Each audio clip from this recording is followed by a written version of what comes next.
الحمد لله رب العالمين والصلاة والسلام على رسوله الأمين وعلى آله وصحبه أجمعين وبعد فأعوذ بالله من الشيطان الرجيم بسم الله الرحمن الرحيم قال الله تعالى في القرآن المجيد والفرقان الحميد كتب عليكم إذا حضر أحدكم الموت إن ترك خيرا الوصية للوالدين والأقربين بالمعروف حقا على المتقين۔ محترم سامعین و سامعات، آج قرآن کی تفسیر میں ہم لوگ سورۃ البقرہ سورہ نمبر 2 آیت نمبر 179 سے تفسیر کرنے جا رہے ہیں۔ اللہ سبحانہ و تعالیٰ فرماتے ہیں کتب علیکم اذا حضر احدکم الموت ان ترک خیرا الوصیۃ للوالدین والاقربین بالمعروف حقا علی المتقین۔ تم پر فرض کر دیا گیا ہے کہ جب تم میں سے کوئی مرنے لگے، وفات پانے لگے اور مال چھوڑ جائے تو اپنے ماں باپ اور قریبی رشتہ داروں کے لیے اچھائی کے ساتھ وصیت کر جائے۔ پرہیزگاروں پر یہ حق اور واجب ہے۔ جب تم میں سے کسی کی موت قریب ہو اور وہ مال و جائیداد پراپرٹی چھوڑ کر دنیا سے رخصت ہو رہا ہو تو تمہارے اوپر ماں باپ اور قریبی رشتہ داروں کے لیے مناسب وصیت فرض کر دی گئی ہے۔ یہ نیک لوگوں یعنی اللہ سے ڈرنے والوں پر لازم اور ضروری ہے۔ حقاً علی المتقین لازم اور ضروری ہے پرہیزگاروں کے لیے۔ تو دیکھو اس آیت کا حکم، آیت میراث جو اللہ سبحانہ و تعالیٰ سورہ نساء میں فرماتا ہے، سورہ نساء سورہ نمبر 4 آیت نمبر 11 اور 12، اس سے یہ آیت جو ہے منسوخ ہے۔ ناسخ آیت وہ ہے، یعنی اب جو عمل کیا جائے گا اس آیت پر۔ کون سی آیت پر؟ اس آیت پر نہیں، یہ آیت منسوخ ہے، اس پر عمل کرنے کی ضرورت نہیں۔ تو اصول التفسیر میں ایک بحث آتی ہے ناسخ منسوخ کی۔ ناسخ یعنی بعد میں آنے والی آیت جو اس سے پہلے جو حکم نازل ہوا تھا اس کو منسوخ کر دیتی ہے۔ ابھی جو لیٹسٹ آیت نازل ہوئی ہے وہ اس سے پہلے سابقہ جو آیت ہوتی ہے اس کو، یعنی اس کی تلاوت تو باقی رہتی ہے لیکن اس کا حکم جاری نہیں رہتا۔ تو یہاں پر بھی وہی مسئلہ ہے اس آیت کے سلسلے میں کہ ہم اس وقت اس آیت پر عمل نہیں کریں گے، اس کی تلاوت جاری ہے۔ کون سی آیت پر عمل ہوگا؟ تو سورۃ النساء میں جو آیت میراث ہے، سورۃ النساء سورہ نمبر 4 آیت نمبر 11-12 میں اب اس پر عمل کیا جائے گا، اس لیے کہ وہ ناسخ ہے اور یہ آیت منسوخ ہے، اس پر عمل باقی نہیں، صرف تلاوت کرتے ہیں۔ ماں باپ اور رشتہ داروں کے حصے اللہ نے خود ہی آیت میراث میں ذکر کر دیا۔ ماں باپ کے کیا، والدین کے کیا حصے ہیں ترکہ میں۔ ترکہ جو ہوتا ہے، ترکہ یعنی پراپرٹی میں پیرنٹس کے شیئر کتنے ہیں، کب کیا ہے، ساری چیزوں کی وضاحت آیت میراث میں کر دی گئی، اس لیے اب اس آیت پر عمل کرنے کی ضرورت نہیں، صرف تلاوت کی جائے گی۔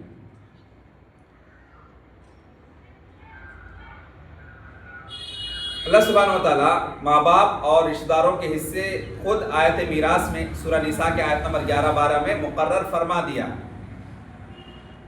اب صرف 1/3 ترکہ یعنی پراپرٹی میں سے 1/3 شیئر، پراپرٹی کے جو شیئرز ہوتے ہیں اس میں سے 1/3 ثلث، 1/3 1/3 حصہ یا اس سے بھی کم حصہ وصیت کرنا، اس سے زیادہ نہیں کر سکتے کسی کو۔ آپ کو وصیت بھی کرنا ہے، مرنے سے پہلے کسی کے سلسلے میں آپ وصیت کرنا چاہتے ہیں تو آپ کی پراپرٹی کی شیئر جو ہے، اس پراپرٹی کے شیئر میں سے 1/3 پراپرٹی ہی آپ کسی کو وصیت لکھ سکتے، اس سے کم ہی، اس سے زیادہ کسی کو وصیت نہیں کر سکتے۔ اب اس آیت کی تلاوت باقی ہے، تلاوت ہم کریں گے، لیکن حکم یعنی آیت میراث جو ہے سورہ نساء آیت نمبر 4 آیت نمبر 11-12 کا حکم پر عمل ہوگا۔ اب وصیت، ماں باپ کے لیے وصیت کرنا، رشتہ داروں کے لیے وصیت کرنا، یہ وصیت کرنا جو ہے یہ جو اس آیت میں بتایا گیا اس پر عمل نہیں ہوگا۔ اگر کسی کو ہم وصیت کرنا بھی چاہتے ہیں تو کتنا 1/3 یعنی پراپرٹی کا جو شیئر ہوتا ہے اس شیئر میں سے ثلث حصہ 1/3 حصہ سے کم ہی ہم کسی کو مرنے سے پہلے وصیت اس کے حق میں کر سکتے ہیں، اس سے زیادہ نہیں۔ کیوں؟ باقی جتنا بھی حصہ ہوگا وہ سارے آپ کے جو بھی یعنی وارثین ہوں گے اس میں تقسیم کی جائیں گی، جو پراپرٹی شیئر ہولڈرز ہوں گے ان میں تقسیم کی جائے گی۔ اس کے بعد اللہ سبحانہ و تعالیٰ فرماتے ہیں فَمَن بَدَّلَهُ بَعْدَ مَا سَمِعَهُ فَإِنَّمَا إِثْمُهُ عَلَى الَّذِينَ يُبَدِّلُونَ إِنَّ اللَّهَ سَمِيعٌ عَلِيمٌ۔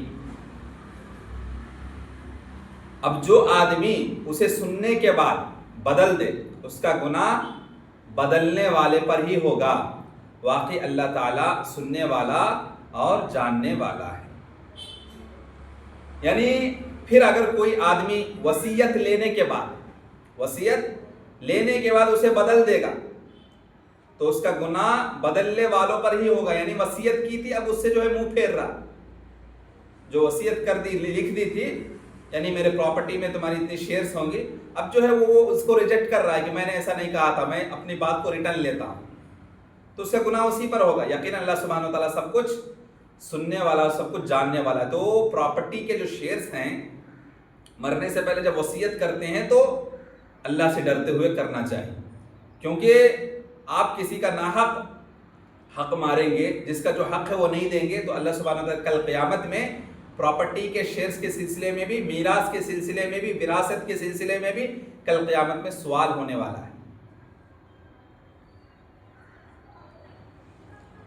اس کے بعد اللہ سبحانہ وتعالیٰ فرماتے ہیں فَمَنْ خَافَ مِن مُوصٍ جَنَفًا أَوْ إِثْمًا فَأَصْلَحَ بَيْنَهُمْ فَلَا إِثْمَ عَلَيْهِ إِنَّ اللَّهَ غَفُورٌ رَحِيمٌ۔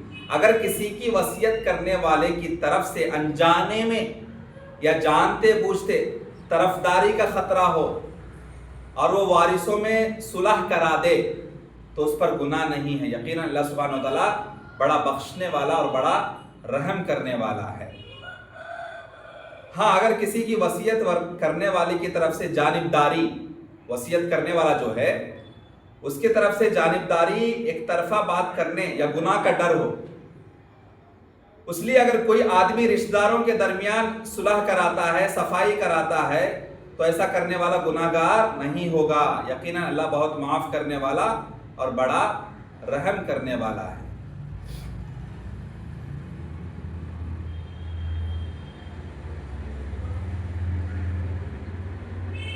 تو جب اس بات کا خطرہ ہو، اندیشہ ہو کہ یہ بندہ جو ہے زیادہ پراپرٹی کسی اور کے حق میں لکھ رہا ہے، کسی ایک بیٹے کے حق میں اس بیٹے کو پسند کرتا ہے یا اس بیٹی کو پسند کرتا ہے، اس کے حق میں زیادہ پراپرٹی یہ شیئر سے لکھ رہا ہے، اور بیچ میں کوئی امانت دار انسان ہے اور اگر جا کے سمجھاتا ہے کہ ایسا مت کرو تو پھر اس کے اوپر گناہ نہیں، اس کے اوپر گناہ، یا بندہ خود اللہ سے ڈر جاتا ہے کہ میں جو کام کر رہا ہوں غلط کر رہا ہوں، ایسا نہیں کرنا چاہیے، میں نے غلط کر دے، تو وہ اپنی طرف سے جو ہے اس بات کو ریٹرن لے سکتا ہے کہ میں نے شریعت کے نظر میں غلط فیصلہ کیا تھا، اپنے فیصلے سے میں رکتا ہوں۔ یا اگرچہ اس کو دین کا علم نہیں ہے تو جس کے پاس شرعی علم ہے، چاہے قاضی صاحب ہیں یا اس گاؤں کے امام صاحب ہیں، جس کو پتہ چلتا ہے کہ پراپرٹی شیئر میں گھوٹالا ہو رہا ہے، یا کوئی جو ہے یعنی اس کے رشتہ دار میں، اس کے ریلیٹیوز میں اس کے پراپرٹی جو اس کو ہڑپنا چاہ رہے، غصب کرنا چاہ رہے، تو جاتے ہیں اور کہتے ہیں کہ دیکھو دیکھو تمہارے ساتھ جو ہے گھوٹالا ہو رہا، اسکام ہو رہا ہے، ایسا نہیں ہونا، وہ اپنے طرف مائل کر کے تم سے جو ہے زبردستی پراپرٹی شیئرز پہ سگنیچر کروا رہا ہے، ذرا چیک کر لیجئے، جانچ کر لیجئے، ایک بار جو ہے جو پراپرٹیز کے آڈیٹر ہوتے ہیں ان کو بلوائیے اور ان سے وہ جو زمیندار کے یعنی جو چیز ہوتی ہیں وہ ساری چیز جو دیکھتے ہیں ریونیو ڈپارٹمنٹ والے، ان سے ایک بار بات کریے کس کو کتنا شیئر جانا ہے، کیا جانا ہے، اور جو علم شرعی خصوصاً فرائض کا علم، میراث کا علم جانتے ہیں، ایسے لوگوں سے بحث و مباحثہ کر کے ان سے جو علم حاصل کر کے جو ہے پراپرٹی کے شیئرز ان کو یعنی وصیت کرتے وقت یا جو ہے اس کے بعد یعنی انتقال، میت کے انتقال کے بعد بھی پراپرٹی شیئرز کا جو معاملہ ہے کسی کا حق غصب نہیں کرنا، ہڑپنا نہیں. یہاں تو کر لیں گے لیکن آخرت میں اس کا بدلہ دینا ہوگا آخرت میں. تو یہ پراپرٹی کا مسئلہ بہت نازک مسئلہ ہے. اصل ہوتا کیا ہے کہ آیت میراث میں یعنی سورہ نساء سورہ نمبر 4 آیت نمبر 11-12 میں جتنی باتیں بتائی گئی ہیں وضاحت ہے ساری، یعنی میت مرد ہے یا عورت ہے، ٹھیک ہے، پھر جو ہے اس کے پیچھے پراپرٹی چھوڑ کر جاتا ہے یا جاتی ہے تو اس کے پراپرٹی میں شیئرز ہولڈر کون کون ہوں گے، کتنا حصہ کس کو ملے گا، بیٹے کو کتنا، بیٹی کو کتنا، ہر چیز کی تفصیلات بیان کر دی گئی ہے اس میں. اب جو ہے اس سے ہٹ کر کوئی فیصلہ کرتا ہے یا ناحق کسی کا حق مار لیتا ہے، ہوتا کیا جی آج کل جو دیکھنے میں آتا ہے اور ہم اپنے آنکھوں سے دیکھ رہے ہیں اور تجربہ بھی ہے کہ بہنوں کو شادی کے وقت بھائی لوگ کیا کرتے ہیں، اچھا خاصا رقم جہیز میں دے دیتے ہیں، بعد میں ان کے والدین کے گزرنے کے بعد بہنوں کا جو پراپرٹی شیئر ہوتا ہے اس کو ہڑپ کر لیتے. اچھے لوگ، اچھے خاصے لوگ ہڑپ کرتے ہیں، جن کو دین کا علم معلوم ہے ویسے لوگ بھی، جو دیندار ہیں ایسے لوگ بھی کہیں نہ کہیں اس نازک مسئلے میں اٹک جاتے ہیں، پھنس جاتے ہیں. پراپرٹی کے شیئرز جو ہے، میراث کا جو شیئر ہے، اس میں کیا ہے اچھے لوگ اپنے جو سسٹرز ہیں، اپنے بہنیں ہیں یا اپنی ماں ہیں، اس کے شیئرز میں گھوٹالہ کرتے ہیں یا جو ہے ان کا حق چھین لیتے ہیں. اب یہاں بیچاری تو کچھ بھی نہیں کر سکتی ہے، میکے چھوڑ کے شادی کے بعد چلی گئی اپنی سسرال. اب وہ پوچھنے سے بھی قاصر ہے، پوچھتے بھی ہے تو مسئلے جھگڑے، اب پوچھنا چھوڑ دیتے، کل قیامت میں اللہ اس کا حساب لے گا. تو مجھے اور آپ کو خصوصاً میراث کے معاملے میں بہت محتاط رہنا ہے. اور اگر علم شرعی نہیں جانتے ہیں، میراث کا علم ہمیں معلوم نہیں ہے کہ ایک میت کے تدفین کے بعد جو عمل ہوتا ہے اس میں ایک پراپرٹی شیئرنگ کا ہے، میراث کی تقسیم کا ہے. تو تقسیم میراث کا علم میں اور آپ نہیں جانتے تو ہماری ذمہ داری یہ ہے کہ علم فرائض تقسیم میراث کا علم جو جانتے ہیں، ایسے قاضی صاحب کو، امام صاحب کو یا کوئی بھی عالم دین جو شخص اس میں ماہر ہے، اس فن میں، تقسیم میراث کے فن میں، پراپرٹی شیئرنگ، انہیریٹنس جس کو کہتے ہیں، تو انہیریٹنس کا نالج جن کے پاس زیادہ ہے ایسے لوگوں کو بلوائیں اور ان کے سامنے جو سارا معاملہ پیش کریں، کتنے بھائی ہیں، کتنے بیٹے ہیں، کتنی بیٹیاں ہیں، ٹھیک ہے، یہ ساری چیزوں کی تفصیلات بیان کریں. پراپرٹی کتنی ہے، کون سی چیزیں ہیں، کیا ہے ان کی فیکٹری کی پراپرٹی، کون سی پراپرٹی ہے، ساری پراپرٹی کو سامنے رکھ کر اس کا جو ویلیو ہوتا ہے یا تو کرنسی ویلیو یا جو بھی چیزیں ہیں اس کا کرنسی ویلیو کتنا ہوتا ہے، کتنے شیئرز ہیں، ساری چیزوں کی تفصیلات سامنے رکھ کر جو علم میراث کے یعنی تقسیم میراث کے فن کے ماہرین ہیں، جو ایکسپرٹس ہیں انہیریٹنس نالج کے، ایسے لوگوں کے سامنے جو تقسیم، اس لیے کہ کل قیامت میں اللہ کے سامنے پھر ذلیل و رسوا نہ ہونا پڑے. اس دنیا میں تو کسی کا حق یعنی بہن کی شادی کروا دیے، ہاں جہیز کے طور پر اچھا خاصا رقم دے دیے، اب جو ہے بہنوں کو کیا کرتے ہیں، میراث کے حق سے محروم کر دیتے. یہ ایک جو ہے یعنی خصوصاً بہنوں سسٹرز کی جو ہے حقوق کو چھینا جا رہا ہے معاشرے میں. اچھے خاصے لوگ دیندار اپنے آپ کو کہنے والے کہلوانے لوگ بھی بہنوں کے سلسلے میں میراث کی جو تقسیم ہے اس میں جو ہے بہت یعنی ڈھیل سے کام لیتے ہیں. اور بہن بھی بیچاری پوچھتی نہیں ہے، کیونکہ بہن جانتی ہیں کہ میری شادی جب ہوئی تو اچھا خاصا رقم بھائیوں نے مل کر خرچ کیا تھا، جہیز دیا تھا، تو وہ پوچھتی بھی نہیں. اگر وہ پوچھے نہ پوچھے، بھائیوں کی ذمہ داری ہے کہ بہن کا جو حق ہے اس کو لوٹائے، پراپرٹی شیئرز میں اس کا جتنا شیئر ہوتا ہے اس کو لوٹائے.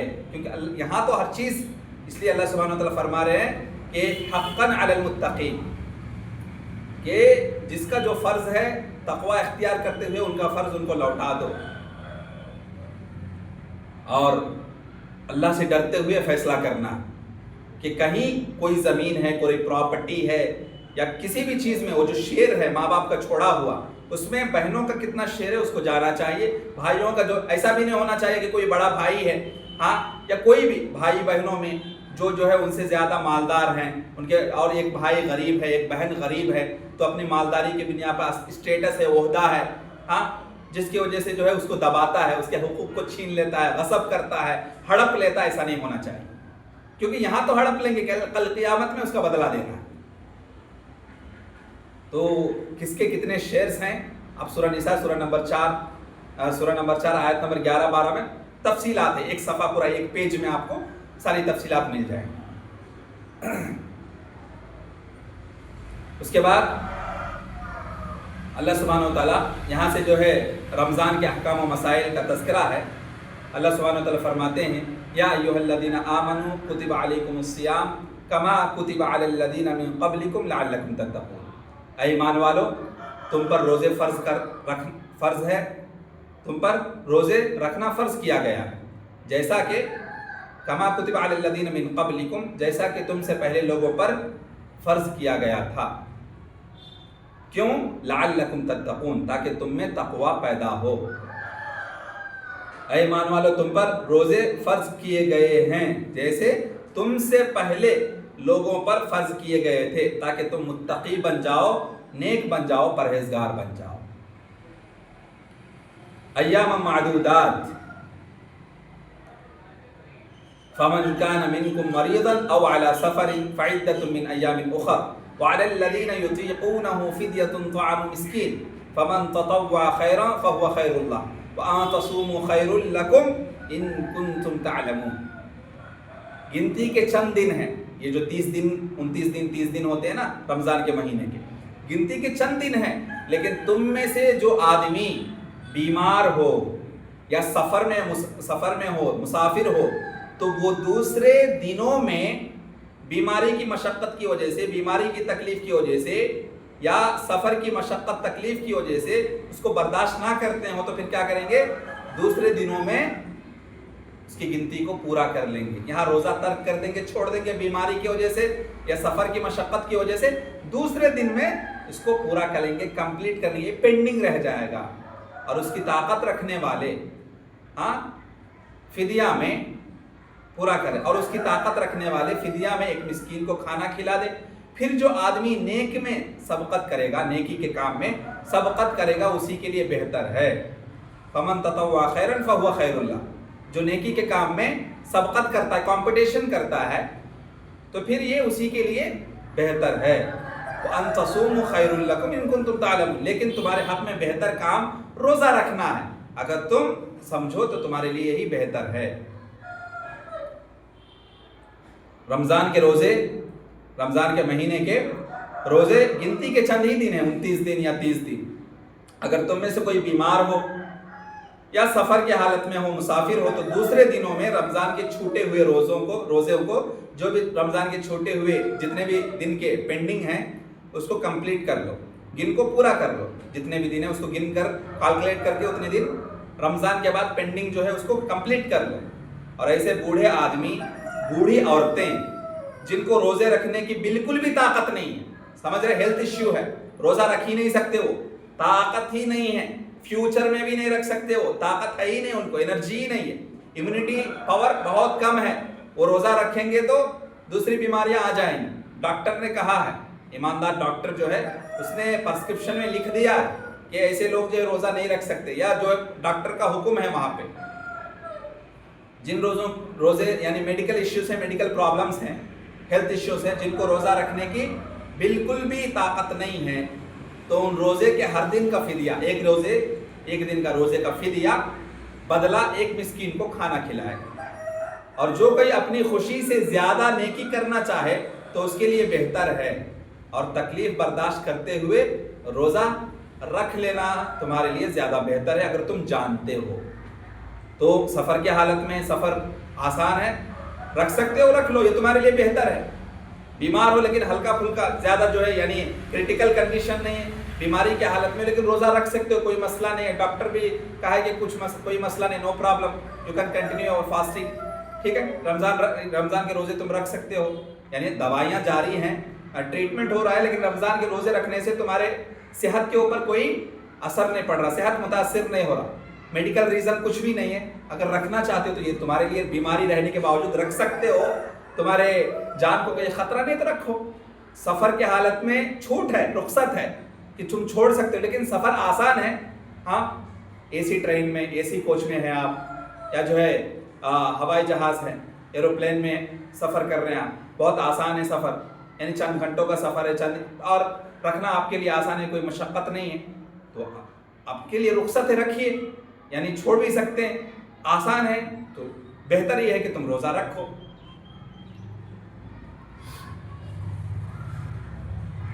حیض حائضہ عورت، اسی طریقے سے نفاس والی عورت کو بھی چھوٹ ملی ہوئی ہے، اور دودھ پلانے والی عورت کے لیے بھی رخصت ہے، بعد میں روزہ رکھ لیں گی۔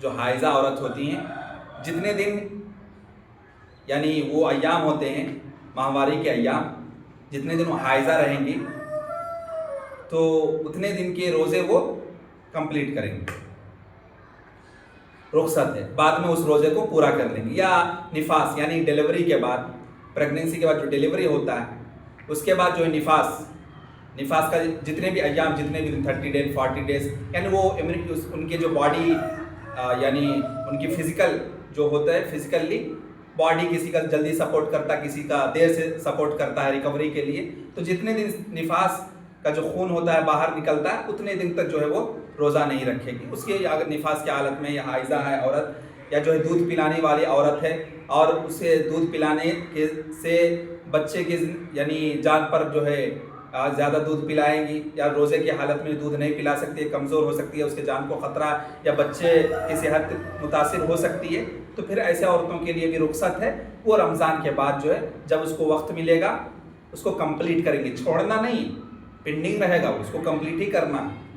آنے والے رمضان سے پہلے آپ کو کمپلیٹ کر لینا ہے 1 سال کے اندر، جب رخصت ملے آپ کو، جیسے رخصت یعنی جب آپ کو چھوٹ ملتی ہے، یعنی فری ہوتے ہیں آپ، جب مشقت نہیں آپ کو سمجھ میں آتا، مشکل نہیں ہے، پریشانی نہیں ہے، تو آپ اس جو پینڈنگ جو روزہ ہے حیض کی وجہ سے پینڈنگ ہو گیا، نفاس کی وجہ سے پینڈنگ ہو گیا، یا دودھ پلانے کی وجہ سے جو پینڈنگ ہو گیا، اس کو بعد میں آپ جو اس کو کمپلیٹ کریں گے، کیونکہ یہ فرض عین ہے، چھٹکارا نہیں ہے اس میں۔ اور اس کے بدلے کیا ہے؟ کسی مسکین کو کھانا کھلانا یہ تمہارے لیے نہیں ہے۔ یہ نفاس والی حائضہ عورتیں یا نفاس کی حالت میں جو عورتیں ہوتی ہیں، یا بیماری کی وجہ سے جو چھوٹ جاتا ہے تمہارا، بعد میں اس کو کمپلیٹ کرنا ہے۔ ایسا نہیں کہ جو مرضیہ ہے، دودھ پلانے والی عورتیں ہیں، یا نفاس کی حالت میں عورتیں ہیں، یا حیض کی حالت میں جو تم روزے چھوڑ دیتے ہو، تو یہ بعد میں پینڈنگ ہے، کمپلیٹ ضروری کرنا اس کو۔ جیسے جو ہے یعنی کبھی وہ ریکوری نہیں ہو سکتے، کوما میں چلے گئے، ایسے پیشنٹ ہیں جن کے پاس امیونٹی پاور ہی نہیں ہے، وہ روزہ ہی نہیں رکھ سکتے، ڈاکٹر نے لکھ دیا کہ تمہارے سے روزہ نہیں ہونے والا، 70+ 80+ ان کی ایج ہے، اور ڈاکٹروں نے لکھ دیا کہ تمہارے سے فاسٹنگ نہیں ہوتا، روزہ نہیں رکھ سکتے، تو ایسے لوگوں کے لیے فدیہ کہ روزانہ 1 دن کے بدلے ایک مسکین کو کھانا کھلائے۔ لیکن مرضیہ کے لیے، نفاس میں جو ہوتی ہے، نفاس کی حالت میں یا حائضہ عورتوں کے لیے چھوٹ نہیں ہے، بعد میں پینڈنگ کو کمپلیٹ کریں گی، فرض عین ہے، واجب ہے، ضروری ہے، ان کے لیے بہانہ نہیں چلے گا۔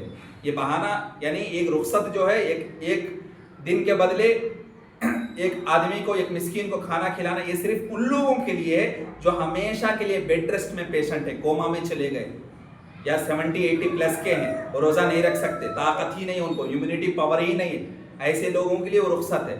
حائضہ کے لیے، نفاس یا دودھ جو پلاتی ہیں بچوں کو، ایسے عورتوں کے لیے جو ہے رخصت ہے کہ رمضان کے روزے تک ہی اور مہینے تک ہی، بعد میں جب اس کو چھوٹ ملے گی یا جب وہ فری ہوگی، وہ پینڈنگ ہی رہے گا، کبھی نہ کبھی اس کو مکمل کرنا ہی ہے، وہ فدیہ نہیں دے گی، مسکین کو کھانا کھلائے گی تو وہ قابل قبول نہیں ہوگا۔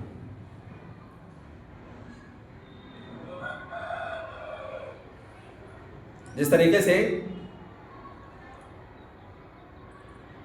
ترمذی شریف کی حدیث ہے، حدیث نمبر 715، صحیح حدیث ہے 715، اللہ سبحانہ وتعالیٰ فرماتے ہیں ان اللہ تعالی وضع عن المسافر الصوم وشطر الصلاة وعن الحامل اب المرضع الصوم اب الصیام، بے شک اللہ نے مسافر کو روزہ نہ رکھنے کی رخصت دی، رخصت ہے نہ رکھو روزہ، کیونکہ سفر کی مشقت ہے، نماز کو سفر میں آدھا کر دیا، پھر نماز کو بھی ہلکا کر دیا، قصر پڑھنا، نماز کو صرف یعنی 4 رکعت والی کو ہم صرف 2 رکعت پڑھتے ہیں، اور حاملہ عورتیں اور دودھ پلانے والی عورتوں کو رمضان میں روزہ نہ رکھنے کی رخصت دی، حاملہ عورتیں، پریگننٹ ہیں، اسی طریقے سے جو ہے دودھ پلانے والے عورتیں ہیں تو رمضان میں روزہ نہ رکھنے کی رخصت دی، بعد میں روزہ کو کمپلیٹ کرے گی، وہ پینڈنگ ہو جائے گا، بعد میں اس کو کمپلیٹ کرے گی، پورا کرے گی۔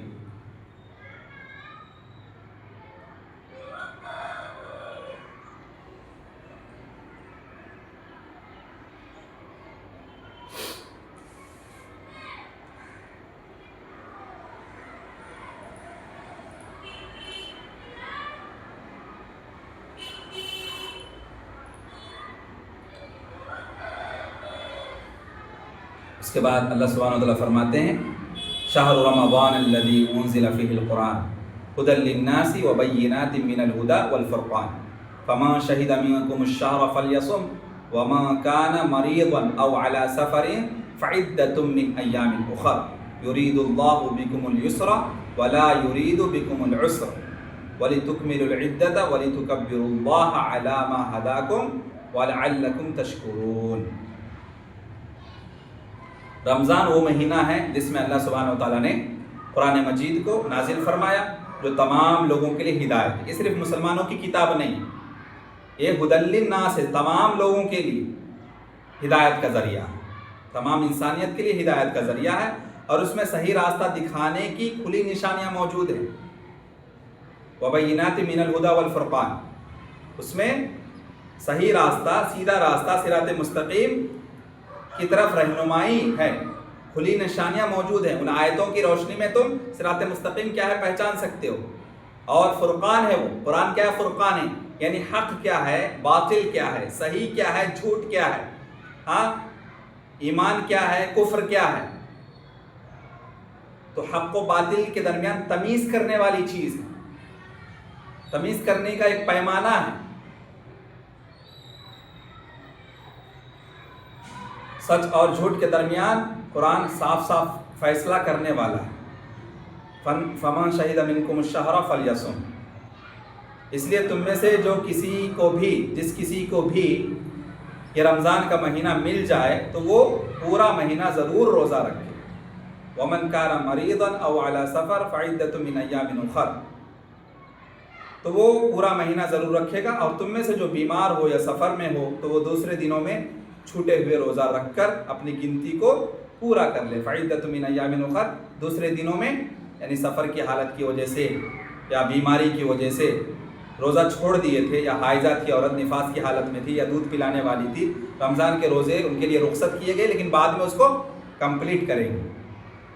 اللہ تمہارے ساتھ آسانی چاہتا ہے، یرید اللہ بکم الیسر، اللہ سبحانہ وتعالیٰ تمہارے لیے آسانی چاہتا ہے، ولا یرید بکم العسر، اللہ سبحانہ وتعالیٰ کسی کے ساتھ بھی یہ معاملہ، پریشانی کا معاملہ نہیں کرنا چاہتا۔ اللہ سبحانہ وتعالیٰ نرمی چاہتا ہے، شریعت میں اللہ سبحانہ وتعالیٰ نرمی چاہتا ہے، سختی نہیں چاہتا۔ بعد میں روزہ رکھ لینے کی رخصت اسی لیے ہے کہ تم مہینے بھر کی گنتی پورا کر لو گے۔ وَلِتُكْمِلُوا الْعِدَّةَ، اور تم مہینے بھر کی جو بھی چھوٹ گئی ہے، رخصت دی گئی تھی، رخصت کی وجہ سے تم چھوڑ دیے، بعد میں اس کو رمضان کے بعد جو ہے اس کو کمپلیٹ کر لو گے، پینڈنگ کو۔ اور اللہ نے تمہیں ہدایت دی ہے، اس لیے تم اس کی بڑائی بیان کرو، اور اسی لیے بھی کہ تم اللہ کا شکر ادا کرو۔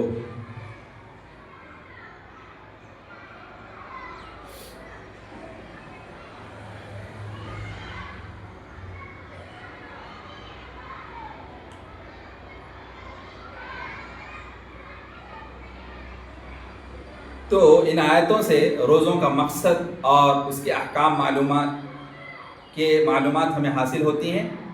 تو روزے رکھنے کا مقصد اور فائدہ، سب سے بڑا فائدہ یہ ہے کہ آدمی متقی بن جاتا ہے، آدمی متقی بن جاتا ہے۔ اللہ سبحانہ وتعالیٰ فرماتے ہیں کہ لعلکم تتقون، تمہیں روزے کا حکم اس لیے دیا گیا کہ تم متقی بن جاؤ، پرہیزگار بن جاؤ، نیکوکار بن جاؤ۔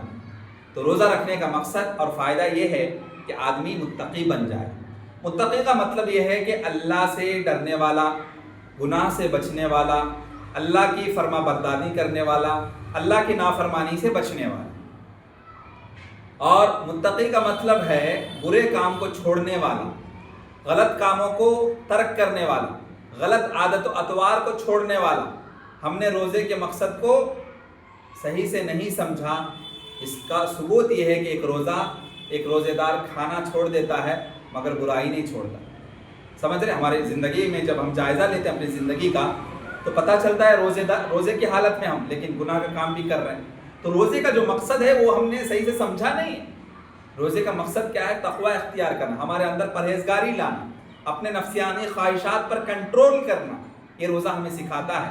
برائی سے کس طریقے سے بچنا ہے، اپنے آپ کو برائی سے کس طریقے سے ہم روزے کی حالت میں بچاتے ہیں، گناہوں کے راستے سے کس طریقے سے اپنے قدم کو روکتے ہیں، یہ روزہ ہمیں سکھاتا ہے، ٹریننگ دیتا ہے۔ تو روزے کا مہینہ ہمیں ایک ٹریننگ دیتا ہے کہ متقی پرہیزگار اور گناہوں سے بچتے ہوئے زندگی گزارنا کیسا ہے. وہ ٹریننگ دینے کے لیے ہر سال اللہ سبحانہ و تعالیٰ رمضان کے مہینے کو لاتا ہے. تو رمضان کا جو مقصد ہے تقوی اختیار کرنا، گناہوں سے اپنے آپ کو بچانا، غلط کاموں کو چھوڑ دینا، یہ سال بھر کس طریقے سے ہم متقی پرہیزگاری کی زندگی گزاریں گے، اس کے لیے ٹریننگ کے لیے ایک مہینہ آتا ہے. اب اس مقصد کو مسلمان یعنی عام طور پر سمجھتے نہیں ہیں، جس کا ثبوت ہمیں ملتا ہے کہ روزے دار روزہ بھی رکھتا ہے لیکن گناہوں سے دور نہیں ہوتا، برائی سے دور نہیں ہوتا. ہاں ایک روزے دار جو ہے ایک طرف روزہ بھی ہے، بھوک و پیاس کی زندگی تو گزارتا ہے لیکن بری عادت کو نہیں چھوڑتا ہے. ہاں ایک روزے دار ہے، بیوی سے ملنا چھوڑ دے گا دن مگر برا عمل نہیں چھوڑتا. روزے دار کو چاہیے کہ کھانا پینا کو چھوڑنے کے ساتھ ساتھ برائی کو بھی چھوڑے. جس طریقے سے ہم اللہ کی فرما برداری بجا لاتے ہیں، اللہ کی خاطر بھوک و پیاس کو برداشت کرتے ہیں، اسی طریقے سے گناہوں سے بھی دور رہ، اپنے نفس کو گناہوں سے دور رکھنا، نفسانی خواہشات سے دور رکھنا، برائی کو بھی چھوڑ دینا. کھانا پینا چھوڑنا مقصد نہیں، برائی کو چھوڑنا مقصد ہے. یہی روزوں کا اصل مقصد ہے کہ بندہ روزے کے ذریعے اپنے نفسانی خواہشات پر جو کنٹرول کرتا ہے ساری زندگی اسی طریقے سے نفسانی خواہشات پر کنٹرول کرتا رہے. یہی روزے کا اصل مقصد ہے. اگر ہم نے برائی کو نہ چھوڑا اور برائی سے بچنے کا جذبہ ہمارے اندر پیدا نہیں ہوا تو سمجھنا چاہیے کہ رمضان کے مہینے میں بھوکے پیاسے رہے مگر اصل روزہ ہم نے نہیں رکھا. اس لیے کہ نبی کریم صلی اللہ علیہ وسلم فرماتے ہیں قال رسول اللہ صلی اللہ علیہ وسلم من لم يدع قول الزور والعمل به فليس لله حاجة في ان يدع طعامه وشرابه. نبی کریم صلی اللہ علیہ وسلم فرماتے ہیں، صحیح بخاری کی حدیث ہے، حدیث نمبر 1770. نبی کریم صلی اللہ علیہ وسلم فرماتے ہیں کہ جو آدمی روزہ رکھ کر جھوٹ بولنا اور اس پر عمل کرنا نہیں چھوڑتا ہے تو اللہ تعالیٰ کو اس بات کی کوئی ضرورت ہی نہیں ہے، حاجت ہی نہیں ہے کہ وہ کھانا پینا کو چھوڑ دے. تو بھوکا پیاسا رہنا کوئی ضرورت ہی نہیں ہے اللہ کو. تم ایک طرف بھوکے پیاسے ہو، دوسری طرف برائی کا کام کرتے ہو، جھوٹ بات بولتے ہو، جھوٹے معاملات کرتے ہو، تو اللہ سبحانہ وتعالیٰ کو تمہارا بھوکا پیاسا رہنا اللہ کو ضرورت ہی نہیں ہے. تو پتہ چلا کہ اصل ہمارا روزہ کامیاب ہوا نہیں ہوا ٹیسٹ کرنا چاہتے ہیں نا، تو اس کے لیے یہ سمجھو کہ ہم برائی سے اپنے آپ کو کتنا دور رکھیں. ایک طرف بھوکے پیاسے بھی ہیں اور برائی بھی کرتے ہیں تو سمجھ لو روزے کا جو مقصد ہے اس کو ہم نے پورا نہیں کیا، روزے کے مقصد میں ہم کامیاب نہیں ہو پائے. اسی طریقے سے نبی کریم صلی اللہ علیہ وسلم نے فرمایا، صحیح بخاری کی حدیث ہے، حدیث نمبر 1771 قال رسول اللہ صلی اللہ علیہ وسلم الصیام جنۃ. روزہ کیا ہے؟ ڈھال ہے. روزہ ڈھال ہے کس چیز سے؟ فَإِذَا كَانَ يَوْمُ صَوْمِ أَحَدِكُمْ فَلَا يَرْفُثْ وَلَا يَصْخَبْ فَإِنْ صَابَّهُ أَحَدٌ أَوْ قَاتَلَهُ فَلْيَقُلْ إِنِّي صَائِمٌ. نبی کریم صلی اللہ علیہ وسلم فرماتے ہیں، صحیح بخاری کی حدیث ہے، روزہ ڈھال ہے، لہذا جب کوئی آدمی روزہ رکھے تو فحش بات، فحش گوئی، برا کلام، بری بات چیت، بری گفتگو، گندی باتیں نہ کریں، بیہودہ پن نہ دکھائیں.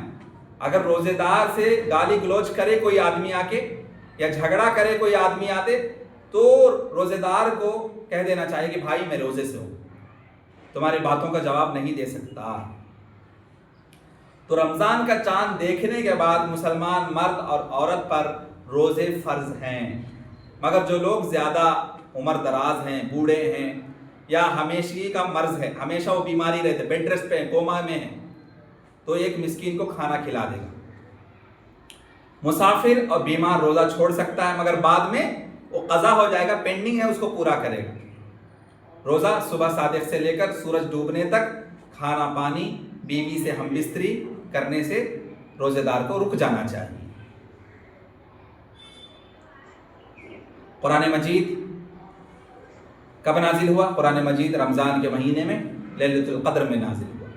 رمضان کی رات، شب قدر کی رات میں لوح محفوظ سے آسمانی دنیا پر اتارا گیا، یعنی دنیا آسمانی جو ہے اس پر اتارا گیا اور وہاں بیت العزت میں رکھ دیا گیا۔ پھر وہاں سے تھوڑا تھوڑا نبی کریم صلی اللہ علیہ وسلم کو ضرورت کے پیش نظر وہی نازل ہوتی رہی اور 23 سال کی مدت میں مکمل نازل کیا گیا۔ ابن کثیر رحمہ اللہ کی روایت سے یہ بات مذکور ہے۔ قرآن رمضان میں یا لیلۃ القدر میں یا لیلۃ مبارکہ میں نازل ہوا، یہ بات ہی صحیح ہے۔ رمضان کے مہینے میں ہی شب قدر کی رات میں یعنی لیلۃ القدر میں ہی نازل ہوا، کیونکہ لوح محفوظ سے آسمان دنیا پر رمضان میں ہی اتارا گیا تھا اور وہ رات لیلۃ القدر کی رات تھی اور وہی لیلۃ مبارکہ ہے اور ایک ہی رات ہے۔ تو لوح محفوظ سے آسمان دنیا پر اللہ سبحانہ و تعالیٰ ایک رات میں شب قدر کی رات میں لیلۃ القدر کی رات میں رمضان کے مہینے میں اتارا۔ اب وہاں سے ضرورت کے پیش نظر نبی کریم صلی اللہ علیہ وسلم کی جو نبوت والی زندگی ہے 23 سالہ زندگی میں، وہ تھوڑا تھوڑا کر کے ضرورت کے پیش نظر جب جو ضرورت ہوتی جو مسئلہ ہوتا تھا درپیش مسئلہ کے پیش نظر اللہ سبحانہ و تعالیٰ وہی نازل فرماتا ہے۔ نبی کریم صلی اللہ علیہ وسلم اس مبارک مہینے میں رمضان میں جبرائیل علیہ السلام سے قرآن کا دورہ کیا کرتے تھے، قرآن سناتے تھے جبرائیل علیہ السلام۔ اور جس سال آپ صلی اللہ علیہ وسلم کی وفات ہوئی، انتقال ہوا، آپ صلی اللہ علیہ وسلم اس رمضان میں جبرائیل علیہ السلام کو 2 مرتبہ قرآن کا دورہ سنایا تھا، یعنی رسول اللہ صلی اللہ علیہ وسلم نے جبرائیل علیہ السلام کو قرآن سنایا 2 مرتبہ جس سال نبی کی وفات ہوئی۔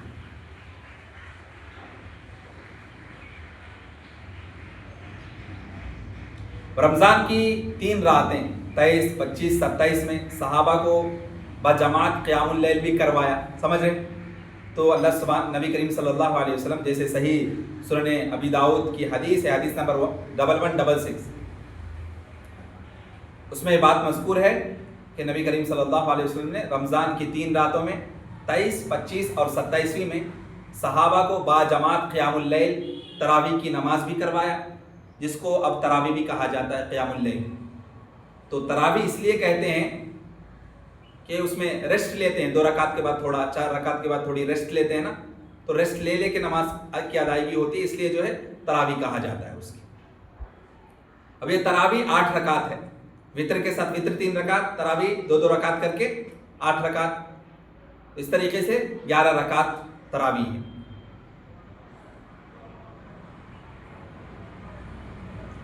اور نبی کریم صلی اللہ علیہ وسلم کا 20 رکعت تراویح پڑھنا کسی بھی صحیح حدیث سے ثابت نہیں ہے۔ عن عائشہ رضی اللہ عنہا قالت کان النبی صلی اللہ علیہ وسلم یصلی فیما بین ان یفرغ من صلاة العشاء وهي التي يدعو الناس العتمة إلى الفجر 11 ركعة يسلم بين كل ركعتين وَيُؤْتِرُ بِوَاحِدَةٍ، صحیح مسلم کی روایت ہے، صحیح مسلم حدیث نمبر 1216، 1216۔ عائشہ رضی اللہ عنہا سے روایت ہے کہ نبی کریم صلی اللہ علیہ وسلم عشاء کی نماز اور فجر کے درمیان 11 رکعتیں ادا فرماتے تھے اور ہر 2 رکعت کے بعد سلام پھیر دیتے تھے اور پھر ساری نماز کو 1 رکعت سے وطر بناتے تھے، یعنی وطر 1 رکعت پڑھتے تھے۔ یہ صحیح حدیث، اس حدیث سے یہ بھی بات واضح ہوتی ہے کہ نبی کریم صلی اللہ علیہ وسلم تراویح اور وطر ملا کر 11 رکعت پڑھتے تھے، لہٰذا 20 رکعت تراویح کی روایت ضعیف ہے، 20 رکعت تراویح کی جو روایت ہے وہ ضعیف ہے۔ حضرت ابو سلمہ رضی اللہ عنہ نے عائشہ رضی اللہ عنہا سے پوچھا کہ رمضان میں نبی کریم صلی اللہ علیہ وسلم کی رات کی نماز کیسی ہوتی تھی؟ تو عائشہ رضی اللہ عنہا نے جواب دیا کہ نبی کریم صلی اللہ علیہ وسلم رمضان میں رات کی نماز قیام اللیل یعنی تراویح کی نماز یا غیر رمضان میں رات کی نماز یعنی تہجد 11 رکعتوں سے زیادہ نہ پڑھتے تھے، 4 رکعتیں پڑھتے اور ان کے طول اور حسن کا کیا کہنا، پھر 4 رکعتیں پڑھتے تھے جن کا طول و حسن یعنی بہت لمبی لمبی رکعتیں پڑھتے تھے، زیادہ تلاوت کرتے تھے، پھر 3 رکعت وطر ادا فرماتے تھے۔ صحیح بخاری کی حدیث ہے، صحیح حدیث نمبر 1079، 1070 پر 9۔ یہ حدیث صحیح بخاری کی اور صحیح حدیث ہے۔ اس حدیث سے یہ بات ثابت ہو رہی ہے کہ نبی کریم صلی اللہ علیہ وسلم تراویح کی نماز اور وطر نماز ملا کر 8 رکعت اور 3 رکعت ملا کر صرف 11 رکعت پڑھتے تھے. چاہے وہ رمضان کے مہینے میں جس کو تراویح کہتے ہیں, قیام اللیل کہتے ہیں, یا غیر رمضان جس کو ہم تہجد کہتے ہیں, قیام اللیل کی نماز 20 رکعت تراویح سنت رسول سے ثابت نہیں ہے. سنت رسول 8 رکعت کی نماز ہے.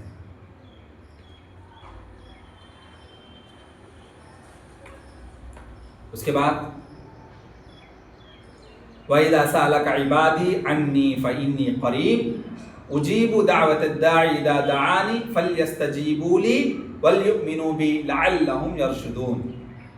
اے نبی, جب میرے بندے آپ سے میرے بارے میں پوچھیں تو کہیے کہ میں قریب ہوں اپنے بندوں سے. جب وہ دعا کرنے والا ہو, مجھے پکارتا ہے, تو میں اس دعا قبول کرنے والوں کی دعا کو قبول کرتا ہوں. اس لیے لوگوں کو بھی چاہیے کہ وہ میری بات مان لیا کریں, میری بات مان لیا کریں اور مجھ پر یقین رکھیں, اس میں ان کی بھلائی ہے. وَإِذَا سَأَلَكَ عِبَادِي عَنِّي فَإِنِّي قَرِيبٌ أُجِيبُ دَعْوَةَ الدَّاعِ إِذَا دَعَانِ فَلْيَسْتَجِيبُوا لِي وَلْيُؤْمِنُوا بِي لَعَلَّهُمْ يَرْشُدُونَ. اے نبی کریم صلی اللہ علیہ وسلم, جب میرے بندے میرے بارے میں آپ سے سوال کرتے ہیں, آپ سے پوچھتے ہیں, تو آپ کہہ دیجئے کہ بے شک میں بہت قریب ہوں اپنے بندے سے, بہت قریب ہوں. پکارنے والے کی پکار کو جواب دیتا ہوں, اس کی دعا کو سنتا ہوں اور اس کا رپلے دیتا ہوں. جب وہ مجھے پکارتا ہے تو انہیں چاہیے کہ میرے حکم کو مانیں. جب میرا بندہ مجھ کو پکارتا ہے تو میں اس کو دعا کو سنتا ہوں, قبول کرتا ہوں. تو میرے بندے کو چاہیے کہ میرے حکم کو مانیں. یعنی جب ضرورت ہو, ضرورت کے پیش نظر مجھ ہی کو پکارے, مجھ سے دعا کرے. میں ان کے دعا کا جو بھی ان کی ضرورتیں ہوں گی ان کو پورا کروں گا, اور مجھے پر ایمان لائیں تاکہ وہ لوگ سیدھے راستے پر آ جائیں. تو اس دعا سے یہ جو آیت ہے, دعا والی آیت, اس میں اللہ سبحانہ و تعالیٰ ڈائریکٹلی ہمیں حکم دیتا ہے اپنے نبی کو کہ میرے بندوں کو کہہ دے کہ ان کو ضرورت ہے, کسی بھی چیز کی ضرورت ہے, یا مصیبت میں پھنس گئے ہیں, پریشانی میں مبتلا ہیں, تکلیف ہے ان کو, اور اس کی حل چاہتے ہیں, اس مسئلے کا حل چاہتے ہیں, پرابلم کا سولوشن چاہتے ہیں, کریٹیکل کنڈیشن ہے, چیلنجز کو فیس کرنا ہے, وہاں سولوشن چاہیے, تو میری مدد حاصل کریں. اب مدد کیسے حاصل کریں گے؟ دعا کے ذریعے. دعا السلاح, دعا کیا ہے؟ سلاح المومن ہے, مومن کا ہتھیار ہے, یعنی ڈیفینسو سسٹم ہے. یہ چیلنجز کو فیس کرنے کے لیے, چیلنج کو ڈیفینس کرنے کے لیے ہمارے پاس سب سے بڑا ہتھیار دعا ہے. دعا سلاح المومن, دعا مومن کا ہتھیار ہے. تو کریٹیکل کنڈیشن میں چیلنجز کو جب فیس کر رہے ہیں, وہ پرابلمس میں پھنس جائے, تو اس پرابلم کا سولوشن چاہیے, ڈائریکٹ اللہ سے مانگو. اب یہاں کیا کرتے لوگ؟ اللہ کہتا ہے ادعونی استجب لکم. اللہ سبحانہ و تعالیٰ فرماتے ہیں ادعونی استجب لکم, تمہیں ضرورت کے پیش نظر اس ضرورت کو پوری کرنے والا میں ہوں, مجھ سے پکارو, مجھے پکارو, میں تمہارے دعاؤں کا قبول کروں گا, تمہیں جو بھی ضرورت ہے اس کو پورا کروں گا. مصیبت میں پھنسے ہوئے ہو, پریشانی میں ہو, تمہاری پریشانی کو دور کرنے والی ذات صرف میں ہوں, تمہیں مصیبت سے نکالنے والی ذات صرف میں ہوں, تم مجھ کو ہی پکارو. ادعونی استجب لکم. پرابلم میں پھنسے ہوئے, سولوشن چاہیے, مجھے پکارو, اس کا سولوشن میں کریٹ کروں گا. سولوشن کا کریٹر میں ہوں. مسئلے میں پھنس جاتے ہو, اس کا حل چاہیے, میرے پاس ہی تمہارے مسئلے کا حل. لیکن نادان لوگ کیا کرتے؟ دعا ڈائریکٹ اللہ سے نہیں مانگتے, بیچ میں وسیلہ کو ڈھونڈتے. اور نادان مسلمان جواب بھی کیسے دیتے ہیں؟ جب ان سے اعتراض کیا کرتے ہیں, ہم ان پر اعتراض کرتے ہیں, ان کے عمل پر اعتراض کرتے ہیں کہ تم جو کر رہے ہو اسلام کے خلاف ہے, شرکیہ عمل کر رہے ہو, مشرکانہ عمل کر رہے ہو. دعا عبادت ہے, دعا هو العبادہ, عبادت کا مرکز ہے, مرکزی عبادت ہے دعا. دعا کا تعلق ہر عبادت سے, ہر عبادت سے منسلک ہے دعا. دعا کا کنیکشن ہر عبادت سے ہے, اسی لیے مرکزی عبادت ہے دعا. دعا ہی عبادت ہے, دعا هو العبادہ. جب دعا ہی عبادت ہے تو عبادت کس کے لیے کریں گے؟ اللہ کے لیے. بیچ میں غیر اللہ کو کیوں کنیکٹ کریں گے ہم؟ تو دیکھو, عبادت یعنی اللہ سے ہمارا کنیکشن ہمیں جوڑنا ہے, تو ڈائریکٹ جوڑنا ہے. اسی لیے اللہ کہتا ہے کہ ڈائریکٹ کنیکشن جوڑو. ادعونی استجب لکم, تمہیں ضرورت ہے تو مجھ کو پکارو, لیکن غیر اللہ کے پاس مت جاؤ. لیکن ہم کیا کرتے ہیں؟ غیر اللہ کے پاس جاؤ, کسی بابا کے پاس, مجاور کے پاس, پیر کے پاس, ہاں ان کی جو مزار ہوتی ہے، قبر ہوتی ہے، چادر چڑھاتے ہیں، سجدہ ریز ہوتے ہیں، سجدہ کرتے ہیں منتیں پوری کروانے کے لیے، حاجتیں پوری کروانے کے لیے ان کے پاس جاتے ہیں، نظر و نیاز کی چادریں چڑھاتے ہیں، غیر اللہ کے سامنے جا کے ماتھا ٹیکتے ہیں۔ جو موحد ہوتا ہے، توحید پرست ہوتا ہے، منہج سلف کی روشنی میں زندگی گزارتا ہے، سلف صالحین کے منہج پر زندگی گزارتا ہے، قرآن و حدیث کی دلائل کی روشنی میں زندگی گزارتا ہے، وہ کبھی اللہ کو چھوڑ کے کسی اور کو نہیں پکارے گا، چاہے کتنی کرٹیکل کنڈیشن میں پھنس جائے، کتنے چیلنج، بڑے چیلنجز کو فیس کرے، اللہ ہی سے مدد طلب کرے گا۔ اور یہی مومن کی شان ہے۔ مومن کبھی غیر اللہ کی چوکھٹ نہیں کھٹکھٹاتا، غیر اللہ کے دروازے پہ نہیں جا کے اپنا ماتھا سر ٹیکتا۔ مومن کی شان اور صفت یہ ہے، مومنانہ شان یہ ہے کہ وقت ضرورت اللہ ہی سے مدد طلب کرتا ہے، اور اللہ یہی چاہتا ہے مومن سے کہ ضرورت کے پیش نظر مجھ ہی کو پکارے، میرے طرف ہی رجوع ہو، رجوع الی اللہ۔ لیکن کیا کہتے ہیں لوگ جواب میں؟ کیا کہتے ہیں؟ لاجیکلی بات کریں، منطقی بات کریں، لاجیکل کہیں گے کہ دیکھو ہمیں کسی ایم پی سے ملنا ہو، کسی ایم ایل اے سے ملنا ہو تو اس کی اسسٹنٹ کی ضرورت ہوتی ہے، جو اس کا پی اے پرسنل اسسٹنٹ ہوتا ہے، ہاں اس سے ہم درخواست قبول کرواتے ہیں، پھر جا کے منسٹری ہماری درخواست کو قبول کرتا ہے، ریکویسٹ ہم وہ ریکمینڈ کرتا ہے تو ریکویسٹ کو ایکسیپٹ ہوتا ہے، اس کے بعد ہم اس سے جا کے ملاقات کرتے ہیں۔ تو اسی طریقے سے ڈائریکٹ کوئی بات منوانی ہے تو بیچ میں میڈیٹر ہے، اسی طریقے سے ہمارے بیچ میں میڈیٹر نعوذ باللہ من ذالک ہمارے پیر ہیں، ہمارے بابا ہیں، جس کے مزار پہ جا کے چادریں چڑھا کے آتے ہیں نا، وہ پیر، وہ ان کے جو مرید ہوتے ہیں، مرید کا یہ کہنا ہوتا ہے کہ ہمارے پیر، ہمارے بابا دیکھو جی کتنے نادان ہیں، وہ خود اپنی مدد نہ کر سکے، 4 لوگوں کے کاندھوں پہ ان کا جنازہ گیا، ہاں وہ خود بے یار و مددگار چھوڑے گئے ہیں، ان کی حالت کیا ہے، ان کی کیفیت کیا ہے، ان کی برزخ والی زندگی کیسی ہے، اس کو ہمیں پتا ہے، اس کی ہمیں خبر نہیں، ان کے ساتھ کیا فیصلہ ہوا، جنت کا فیصلہ یا جہنم کا فیصلہ، وہ اپنے بارے اپنی فکر میں ہے، پڑے ہوئے ہیں، وہ ہماری کیا فکر کریں گے۔ جب کوئی بندہ انتقال کر جاتا ہے تو دنیا سے اس کا کنیکشن کٹ ہو جاتا ہے، لیکن نادان مسلمان اتنی بھی عقل نہیں رکھتے، لاجیکلی بات کرتے ہیں، کہتے کہ ہم گنہگار، سیاہکار، پاپی ہیں، صبح سے شام گناہوں میں ڈوبے رہتے ہیں، ڈائریکٹ ہم اللہ سے پوچھیں گے تو اللہ ہماری جواب نہیں دے گا، ڈائریکٹ اللہ کو کال کریں گے، دعا کریں گے تو ڈائریکٹ ریسپانس نہیں آنے والا، اس لیے میڈیٹر بیچ میں ولی اللہ کو بناتے ہیں، ولی اللہ کے مزار پہ جاتے ہیں، چادریں چڑھاتے ہیں، نظر و نیاز منتیں مانگتے ہیں، اور وہاں سے آ جاتے ہیں اور ہماری نظر و نیاز منتیں پوری ہو جاتی ہیں، وہ ہماری دعاؤں کو اللہ کے پاس لے، کیوں؟ اللہ کے ولی ہیں، اللہ کی قربت ان کو حاصل ہوتی ہے، ہماری دعاؤں کی ریکمنڈیشن وہاں کرتے ہیں، اللہ ان کی ریکمنڈیشن قبول کر لیتا ہے، ہماری دعا قبول ہو جاتی ہے، نعوذ باللہ من ذالک۔ اللہ کی آیت ہے، واضح دلیل ہے ہمارے پاس، ادعونی استجب لکم، تم مجھ کو پکارو میں جواب دوں گا، تمہارے پرابلم کی سولوشن میرے پاس ہے، ڈائریکٹ مجھ سے پوچھو۔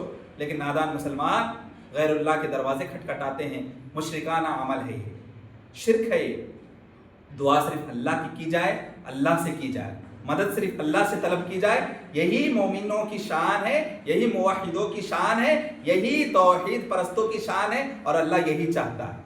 اس لیے کہتا ہے کہ میرے بندے جب مجھ سے آ کے سوال کرتے ہیں، نبی آپ کہہ دیجئے ڈائریکٹ اللہ سے مانگو، نبی سے مانگنے کا بھی حکم نہیں۔ حاجت روا، مشکل کشا، غوث اعظم اللہ سبحانہ و تعالیٰ ہے، لیکن ہمارے نادان مسلمانوں کے غوث اعظم پیر کوئی اور ہی ہے، نادان ہے مسلمان۔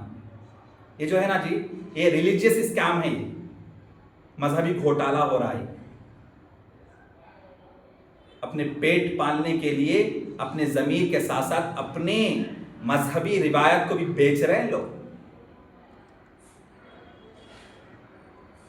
درگاہوں پہ بزنس ہو رہا ہے، ریلیجیس پرپس بزنس ہو رہا ہے پورا، مذہبی روایات جو کہ غیر مذہبی روایات ہے، اس سلسلے کے ذریعے لوگ اس کے آڑ میں بزنس کر رہے ہیں، اور نعوذ باللہ من ذالک درگاہوں پہ ایسے ایسے کام کیا نہ ہوتے، کیا کہوں میں، میرے سے زیادہ آپ جانتے۔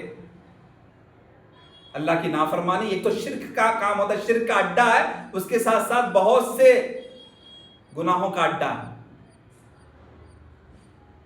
نیوز رپورٹس میں ہم پڑھتے رہتے ہیں، سنتے بھی ہیں، نیوز چینلز کے اوپر کہاں کون سی درگاہ پہ کیا کچھ جرم ہوا، مجرمین کا اڈا ہوتا ہے، کرمنلز کا اڈا ہوتا ہے، غنڈے موالیوں کا اڈا ہوتا ہے۔ بہرحال باتیں طول کر جائے گی، بتانا مقصود یہ ہے کہ جب بھی ضرورت ہو، ضرورت کے پیش نظر اللہ سے ہی مانگنی، اللہ تعالیٰ سے ہی بھروسہ کرنا ہے۔ حسبنا اللہ و نعم الوکیل، یہ ایک مومن کی زندگی کا خلاصہ ہے کہ جب بھی پریشانی آئے، مصیبت آئے، توکل، بھروسہ صرف اللہ سبحانہ و تعالیٰ کی ذات پر ہو کہ کوئی میرا سپورٹ کرے یا نہ کرے، اللہ مجھے بے یار و مددگار نہیں چھوڑے گا، اللہ میرا سپورٹ ضرور کرے گا۔ اس کے بعد اللہ سبحانہ و تعالیٰ فرماتے ہیں وَحِلَّ لَكُمْ لَيْلَةَ الصِّيَامِ الرَّفَثُ إِلَى نِسَائِكُمْ هُنَّ لِبَاسٌ لَكُمْ وَأَنْتُمْ لِبَاسٌ لَهُنَّ عَلِمَ اللَّهُ أَنَّكُمْ كُنْتُمْ تَخْتَانُونَ أَنفُسَكُمْ فَتَابَ عَلَيْكُمْ وَعَفَا عَنكُمْ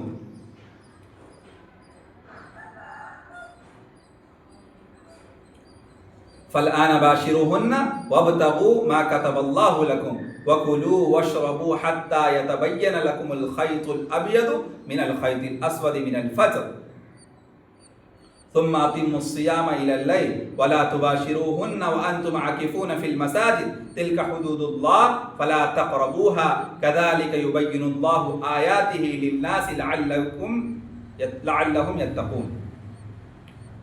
اللہ سبحانہ وتعالیٰ فرماتے ہیں کہ اے ایمان والو، روزے کے راتوں میں اپنی بیویوں سے ہم بستری کرنا حلال کر دیا گیا، دن میں حرام، مغرب کے بعد، افطار کے بعد، روزے کے رات میں، رمضان کے مہینے میں روزے کے راتوں میں اپنی بیویوں سے ہم بستری کرنا تمہارے لیے حلال ہے، وہ تمہارے لیے لباس ہیں اور تم ان کے لیے لباس ہو۔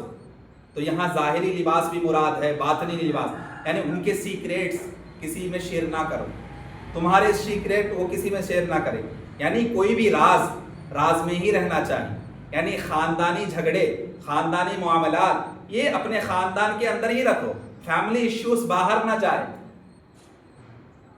اس کی عیب کسی عیب جوئی نہ ہو، بیوی اپنے شوہر کی عیب جوئی کسی کے پاس نہ کرے، شوہر اپنی بیوی کی عیب جوئی کسی کے پاس نہ کرے، عیب دوسروں کے پاس ظاہر نہ کرے، ایک آپس میں ایک دوسرے کے آئینہ ہو۔ شوہر بیوی کے لیے آئینہ ہے، بیوی شوہر کے لیے آئینہ، یعنی اصلاح کا کام۔ کوئی غلط عادت ہے، بری عادت ہے، عیب ہے، اس کی اصلاح کرو، ذاتی اصلاح کرو، اور اصلاح کے مد نظر جو ہے انفرادی اصلاح ہو، ان کی جو عیب ہے اس عیب کو دوسروں تک نہ بتایا جائے، ان کے اندر کوئی برائی ہے انہی کے اندر رکھا جائے، انہی کی اصلاح کرنے کی فکر کی جائے، کوشش کی جائے، دوسروں کو نہ بتایا جائے۔ یہ سیکریٹس اپنے کے پاس رکھو، راز کو فاش نہ کرو۔ ایک دوسروں کے اندر کوئی غلطی ہے، برائی ہے، غلط عادت ہے، بری عادت ہے، اس کو برداشت کرو اور اس کو جو ہے دوسروں میں نہ لاؤ، اس کے راز کو محدود رکھو، اپنے ہی تک محدود رکھو۔ بیوی کے عیب کو شوہر کسی کے پاس نہ بیان کرے اور شوہر کے عیب کو بیوی کہیں کسی اور کے پاس بیان نہ کرے۔ وہ تمہارے لباس ہے، تم ان کے لباس ہو، یعنی سکون کا ذریعہ ہو۔ عورت کے لیے شوہر سکون کا ذریعہ ہے اور شوہر کے لیے مرد سکون کا ذریعہ ہے، یہ سکون کا لباس ہے۔ تو لباس کا مطلب کیا ہوتا جی؟ عیب کو چھپانا۔ لباس کیوں پہنتے ہیں؟ عیب کو چھپانا، جو یعنی اپنی جو بھی سطر ہے اس کو ڈھانکنا مقصد ہوتا ہے، جسم کو چھپا لیتی ہے لباس۔ اسی طریقے سے شوہر کے اندر کوئی عیب ہے تو بیوی اس کو چھپائے گی، اور بیوی کے اندر کوئی عیب ہے، بری عادت ہے، شوہر اس کو چھپائے گا، اس راز کو فاش نہیں کرے گا، اس سیکرٹ کو دوسروں میں لیک نہیں کرے گا۔ اپنی سیکرٹ اپنے گھر تک محدود رکھیں گے، بہت بھلائی ہے اس میں۔ جیسے ہی ان کی عیب جوئی دوسروں کے پاس کی جاتی ہے، شوہر کی عیب جوئی بیوی کہیں اور پہ کرتی ہے اور شوہر بیوی کے عیب کسی اور کو کہتا ہے، سناتا ہے، تو پھر یہاں سے فیملی ریلیشن شپ جو ہوتے ہیں نا اس میں دراڑیں پیدا ہوتی ہیں۔ پرسکون زندگی گزارنا چاہتے ہو، ہیپیسٹ میرڈ لائف، خوشگوار ازدواجی زندگی گزارنا ہے، تو ایک فارمولا بتایا گیا کہ عیب جوئی نہ کی جائے، تم اس کے لیے لباس ہو، یعنی ان کے عیب کے اوپر تم پردہ ڈالو، ان کی اصلاح خود کرو۔ قرآن یعنی شوہر بگڑا ہوا ہے اور عورت دیندار ہے، شوہر کو سدھارنے کی اور اصلاح کی فکر کرنے کی ذمہ داری عورت پر ہے۔ عورت بگڑی ہوئی ہے، بے دین ہے، شوہر دیندار ہے، دیندار شوہر کی ذمہ داری ہے کہ ان کی انفرادی اصلاح کی جائے، اس کی کوشش کا اصلاح کی فکر کی جائے، ان کو سمجھایا جائے، ان کے اندر تقوی اور پرہیزگاری کیا ہے وہ بتایا جائے. تعاونوا علی البر والتقوی ولا تعاونوا علی الاثم والعدوان، کہ جو تقوی اور پرہیزگاری کی چیز ہے اس میں ایک دوسرے کے سپورٹ کرو. شوہر نمازی ہے، اس کو چاہیے کہ بیوی کو نمازی بنائے. بیوی نمازی ہے، شوہر بے نمازی ہے، بیوی کی ذمہ داری ہے کہ شوہر کو نمازی بنائے. تو اب بے نمازی ہے، شوہر کو نمازی کیسے بنائے گی، اس کی فکر کرے گی، اس کی اصلاح کی فکر کرے گی. چار لوگوں میں جو اس کی عیب جوئی نہیں کرے گا. شوہر کی ذمہ داری ہے کہ اس کی عیب کو دوسروں تک نہ بیان کرے.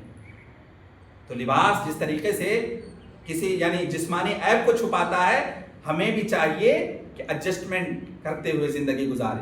مس انڈرسٹینڈنگ ہوتی رہتی ہیں فیملی میں، لیکن اس مس انڈرسٹینڈنگ، اس اختلافات کو زیادہ طول نہیں دینا، زیادہ بڑھاوا نہیں دینا. ہماری بات ہم تک رہے، دوسرے کے کان تک پہنچے گی نا، یہیں سے مسئلہ بگڑتا ہے، یہیں سے جھگڑے ہوتے ہیں، یہیں سے اختلافات شروع ہوتی ہیں. ایک دوسرے کے عیب جوئی جب شروع کرتے ہیں دوسروں کے پاس، پھر وہاں سے جو ہے خیر نہیں ہوتی. تو خیر اور بھلائی اسی میں ہے. ازدواجی زندگی میں، یعنی خاندانی جو زندگی ازدواجی زندگی ہوتی ہے، نکاح والی زندگی ہوتی ہے، یہاں ایک دوسروں کے عیب پر پردہ پوشی کرنا ضروری ہے. ایک دوسروں کے برائیوں کو چھپانا ضروری ہوتا ہے. جس طریقے سے لباس جسم کے عیب کو چھپا لیتی ہے، مرد کو چاہیے کہ اپنی بیوی کے عیب، اپنی بیوی کے برائی پر پردہ ڈالے. اور بیوی کی ذمہ داری ہے کہ اپنے شوہر کے عیب پر، اس کے برائی پر پردہ ڈالے. پردہ ڈالنے کا مطلب کیا ہے؟ اپنے آپ میں اصلاح کرے، تقوی پرہیزگاری یعنی کہ اصلاح کی فکر کرے. ان کے اندر کس طریقے سے تقوی پیدا کروا سکتے ہیں، پرہیزگار کس طریقے سے بنا سکتے ہیں، یہ آپس میں کریں. اور اللہ کو معلوم ہے کہ تم اپنے آپ سے خیانت کر رہے ہو، تمہیں لہٰذا اللہ نے تم پر مہربانی کی اور تمہارے قصور معاف کر دیا. اب تم اپنی بیویوں سے مباشرت کر سکتے ہو، اور جو کچھ اللہ تعالیٰ نے تمہارے لیے مقرر کر رکھا ہے اسے طلب کرو، اور تم کھاتے پیتے رہو یہاں تک کہ صبح کا سفید دھاگا سیاہ دھاگے سے ظاہر ہو جائے. پھر رات تک روزے کو پورا کرو، اور عورت سے اس وقت مباشرت نہ کرو جب تک تم مسجدوں میں اعتکاف میں ہو. اعتکاف کی حالت میں مباشرت سے دور رہو. یہ اللہ تعالیٰ کی حدود ہے، تم ان کے قریب بھی نہ جاؤ. اسی طرح اللہ تعالیٰ اپنے آیتوں کو لوگوں کے لیے بیان فرماتا ہے تاکہ وہ نقصان سے، گھاٹے سے، خسارے سے، جہنم کی آگ سے، آخرت کے خسارے سے بچ جائیں. تو ایمان والو، روزوں کی راتوں میں اپنی بیویوں سے ہم بستری کرنا حلال کر دیا گیا ہے. وہ تمہارے لیے لباس ہے، وہ تم ان کے لیے لباس ہو. اللہ کو یہ بات معلوم تھی کہ تم لوگ اپنے آپ سے خیانت کیا کرتے تھے، رات میں میاں بیوی مل لیا کرتے تھے. اس لیے اللہ نے تم پر مہربانی کی اور تمہیں معاف فرما دیا، اور اپنی بیویوں سے ہم بستری کر سکتے ہو، رات میں میاں بیوی مل سکتے ہو. اللہ تعالیٰ نے جو تمہارے لیے لکھ دیا ہے اسے تلاش کرو، اور رمضان کی رات میں کھاؤ پیو یہاں تک کہ صبح کی سفید دھاری کالی دھاری سے الگ ہو جائے، صبح کاذب ختم ہو جائے اور صبح صادق شروع ہو جائے. فجر شروع ہونے تک سحری کھا سکتے ہو. پھر روزے کو رات تک یعنی سورج ڈوبنے تک پورا کرو، مغرب تک پورا کرو. اور جب تم مسجدوں میں اعتکاف کے لیے بیٹھتے ہو، مسجد میں ہوتے ہو، تو اپنی بیویوں سے ہم بستری جمع نہ کرو. یہ اللہ کی حدود ہیں، قانون ہیں، احکامات الہی ہیں. ان کے قریب یعنی بیویوں کے قریب نہ جاؤ. اللہ اسی طرح اپنی آیتوں کو لوگوں کے لیے کھول کر واضح کر بیان کرتا ہے تاکہ لوگ متقی بن جائیں، نیک بن جائیں.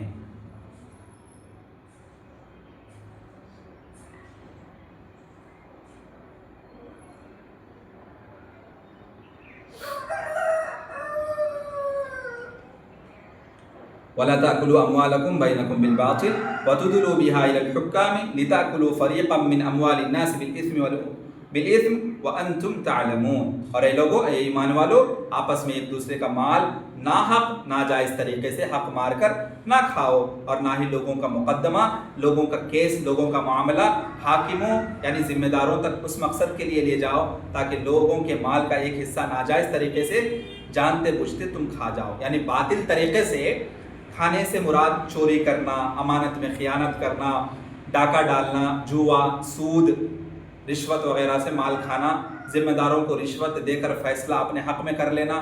کوئی جج ہے، تو سول کورٹ کا جج ہے اس کے پاس جانا، اس کو یعنی وکیل ہے، وکیل جو کیس لڑ رہا ہے آپ کا یا جو ایف آئی آر کرواتے ہیں تو یعنی گھوس دے کر رشوت دے کر جو ہے ایف آئی آر اپنے حق میں کروانا، ٹھیک ہے. اس کا پولیس جو معاملہ کرتا ہے، ہاں سول کیسز جو ہوتے ہیں تو سول کیسز کو جو پولیس ڈپارٹمنٹ ہینڈل کرتی ہے یا جو وکلا ہوتے ہیں، جو لائرس ہوتے ہیں، جو جج ہوتے ہیں ہینڈل کرتے ہیں، تو اپنی پراپرٹی کے لیے پراپرٹی شیئر میں سے کچھ شیئر اس کو دے دینا، اس طریقے سے رشوت دینا، تو اس طریقے سے دوسرے کے مال کو قبضہ کر لینا، یہ سب شکلیں ناجائز ہیں، باطل ہیں، حرام ہیں. اللہ سبحانہ و تعالیٰ اس سے روکے رکھا ہے. تو اللہ سبحانہ و تعالیٰ فرماتے ہیں کہ دوسروں کا مال ناجائز طریقے سے کھانا حرام ہے. حرام مال دن میں رات میں کبھی بھی تمہارے لیے جائز ہے، یعنی حرام دن میں ہو یا رات میں ہو کبھی بھی تم نہیں کھا سکتے ہو، چونکہ رمضان کا تعلق چاند دیکھنے سے ہے، اس لیے چاند کے تعلق سے کہا گیا کہ اس روزوں کے اوقات، اسی طرح عیدین اور حج کے اوقات بھی معلوم ہوتے ہیں کہ یعنی چاند سے ہمارا تعلق ہوتا ہے اور ہم کیلنڈر بھی اسی طریقے سے فالو کرتے ہیں، تو چاند سے تعلق رکھا گیا. تو جب صبح یعنی طلوع ہو جاتی ہے، سورج طلوع ہو جاتی ہے صبح صادق سے لے کر پھر غروب ہونے تک، سورج غروب ہونے تک جو ہے یعنی روزے رکھنے کا حکم دیا گیا ہے. دعا ہے رب العالمین سے کہ جو باتیں ہم نے سنی ہیں اللہ سبحانہ و تعالیٰ اس پر کما حق کو عمل کرنے کی توفیق دے اور اس کی تبلیغ کرنے کی توفیق دے. وآخر دعوانا الحمد للہ رب العالمین.